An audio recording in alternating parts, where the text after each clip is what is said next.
Hello दोस्तों, trade समाचार में आप सभी का स्वागत है।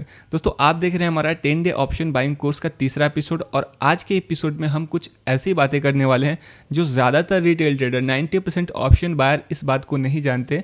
और अगर आप इस वीडियो को पूरा अंत तक देखते हैं तो आपको यहाँ पे बहुत सारी वैल्यूज मिलने वाली है, बहुत सारी बातें आपको सीखने को मिलेंगी। क्योंकि इस वीडियो में जो बड़े प्लेयर्स हैं, इंस्टीट्यूशनल प्लेयर हैं, हम उनके फुटप्रिंट्स को पहचानने की कोशिश करेंगे जिससे हमारे ट्रेड की जो विनिंग प्रोबेबिलिटी है वो बढ़ सके। तो दोस्तों, इस वीडियो की शुरुआत करते हैं एकदम बेसिक के साथ कि अगर मैं स्टॉक मार्केट में ऑप्शन बायर हूँ तो सेम टाइम किसी व्यक्ति ने ऑप्शन सेल किया है मुझे, तभी तो मैं बाय करूंगा और उसका ऑप्शन तभी सेल होगा जब उसके ऑप्शन को कोई बायर मिलेगा। तो यहाँ पे एक ऑप्शन बायर होता है और दूसरा ऑप्शन सेलर होता है। ये बहुत ही आसान है दोस्तों। अगर आप ऑप्शन ट्रेडिंग के वॉल्यूम को देखेंगे तो वहां पे आपको साफ दिखेगा कि जो ऑप्शन बायर का वॉल्यूम है वो रिटेल ट्रेडर होता है। रिटेल ट्रेडर ज्यादातर ऑप्शन बाइंग करते हैं, वहीं पे जो इंस्टीट्यूशनल प्लेयर हैं वो ज्यादातर ऑप्शन सेलिंग करते हैं। दोस्तों, इंस्टीट्यूशनल प्लेयर में हो सकता है कि FIIs हो, फॉरेन इंस्टीट्यूशनल इन्वेस्टर हो, डोमेस्टिक इंस्टीट्यूशनल इन्वेस्टर हो, प्रॉप डेस्क हो या फिर म्यूचुअल फंड हाउसेस हो सकते हैं। ये सारे ऑप्शन सेलिंग करते हैं ज़्यादातर।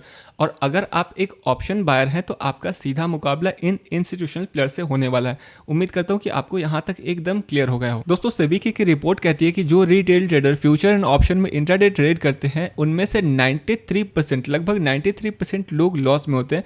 लेकिन मैं ऐसे बहुत सारे लोगों को जानता हूं जो ऑप्शन बाइंग भी करते हैं और प्रॉफिटेबल भी हैं। मैं अगर मेरी बात कहूं तो मैं ऑप्शन बाइंग भी करता हूं, ऑप्शन सेलिंग भी करता हूं और मैं ठीक ठाक कर लेता हूं। मैं भी एक प्रॉफिटेबल ट्रेडर हूं। जो लोग प्रॉफिटेबल ऑप्शन बायर हैं वो दो चीज को बहुत ही शिद्दत से फॉलो करते हैं।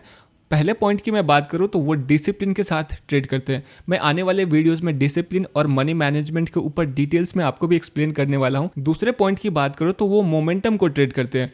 और आज के इस वीडियो में हम बात करने वाले हैं मोमेंटम के ऊपर, ब्रेकआउट के ऊपर, फॉल्स ब्रेकआउट के ऊपर, FIIs के जो फुटप्रिंट्स होते हैं उसके ऊपर हम बात करेंगे और उसे डिटेल्स में कवर कर देंगे। दोस्तों, मैं ऑप्शन बाइंग के लिए दो तरह के मोमेंटम सेटअप का यूज करता हूं। मैं पहले सेटअप की बात करूं कि मान लेते हैं इंट्राडे में निफ्टी छोटे से रेंज में फंसी हुई है, 30-40 पॉइंट के छोटे से रेंज में फंसी हुई है, वहां पे कंसोलिडेट करती है और उसके बाद कंसोलिडेशन के बाद अगर ब्रेकआउट आता है या फिर ब्रेकडाउन आता है तो मैं वहां पे ट्रेड करना पसंद करता हूं। मैं लॉजिक आपके साथ एक्सप्लेन करूं। मान लेते हैं कि निफ्टी एक छोटे से रेंज में फंसी हुई है, ये रेंज हो सकता है 30 से 40 पॉइंट का हो और निफ्टी 1-2 घंटे से इसी रेंज में कंसोलिडेट कर रही है।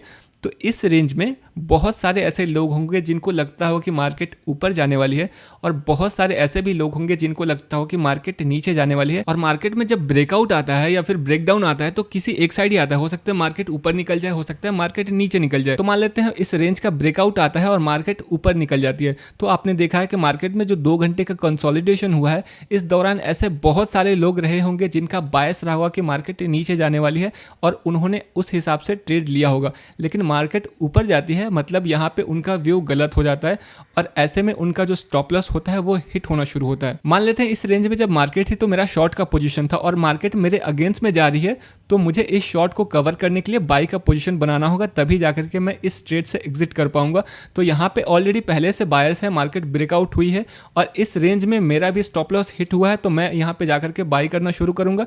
इसके वजह से यहाँ हमें मोमेंटम दिखता है। और तीसरा जो पॉइंट होता है, जो बहुत सारे लोग हैं जो ऑलरेडी वेट कर रहे हैं कि इस रेंज का ब्रेकआउट आता है या फिर ब्रेकडाउन आता है, तो मैं यहाँ पे ट्रेड में एंटर करूंगा। तो ये लोग भी जो नए लोग हैं ब्रेकआउट आने के बाद वहां पे बाय करना शुरू करते हैं।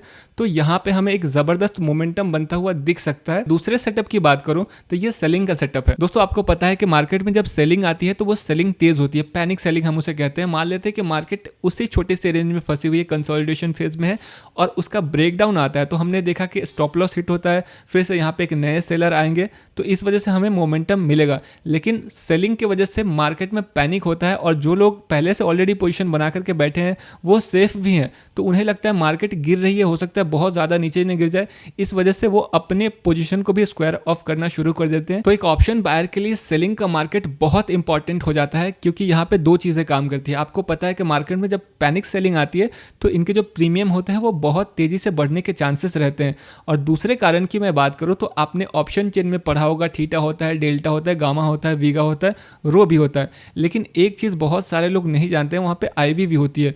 और सेलिंग में आपको पता है कि IV इंक्रीज हो जाती है। मान लेते हैं इस गिरावट में IV अगर 1 पॉइंट बढ़ जाती है और आपका जो वीगा है 8 पॉइंट है, 10 पॉइंट है और आईवी 1 पॉइंट बढ़ जाती है तो आपके प्रीमियम में यहाँ पे 8-10 पॉइंट एक्स्ट्रा बढ़ते हुए देखने को मिल सकते हैं। इस वजह से एक ऑप्शन बायर के लिए सेलिंग का मार्केट बहुत इंपॉर्टेंट हो जाता है, क्योंकि मार्केट अगर मेरे फेवर में आती है तो यहाँ पे मुझे डेल्टा मूव मिलता है और अगर आईवी बढ़ जाती है तो यहाँ पे वीगा का जो प्रीमियम है ये भी मुझे बढ़ता हुआ देखने को मिलता है। तो दोस्तों अभी हम बात करने वाले हैं इंस्टीट्यूशनल प्लेयर के फुटप्रिंट के ऊपर।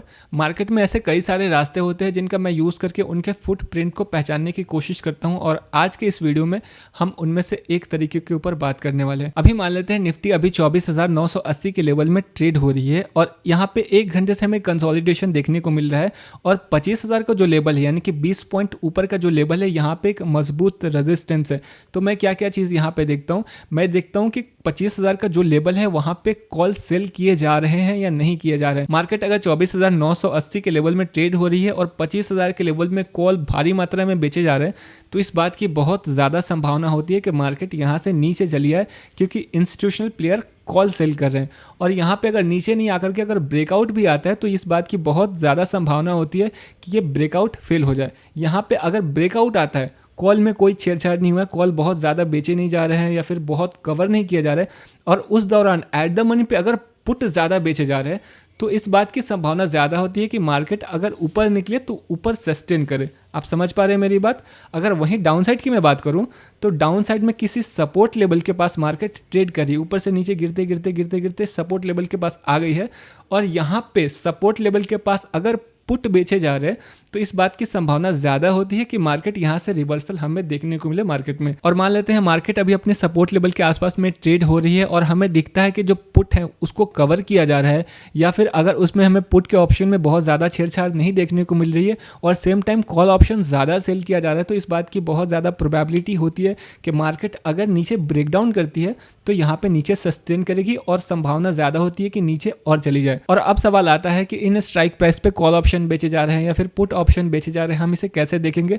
जवाब बहुत ही सिंपल है। अगर आप एक एंजल वन के यूजर हैं या फिर जीरोधा यूज करते हैं तो यहाँ पे आपको सेंसिबल फ्री मिल जाता है, वहां पे आप ट्रेंडिंग स्ट्राइक प्राइस में जाकर के देख सकते हैं। और अगर आप चाहे तो कुछ फ्री की वेबसाइट होती है जहां पे जाकर के आप ये डेटा चेक कर सकते हैं कि किस स्ट्राइक प्राइस पे कॉल ऑप्शन बेचे जा रहे हैं, पुट ऑप्शन बेचे जा रहे हैं या फिर कॉल और पुट को कवर किया जा रहा है।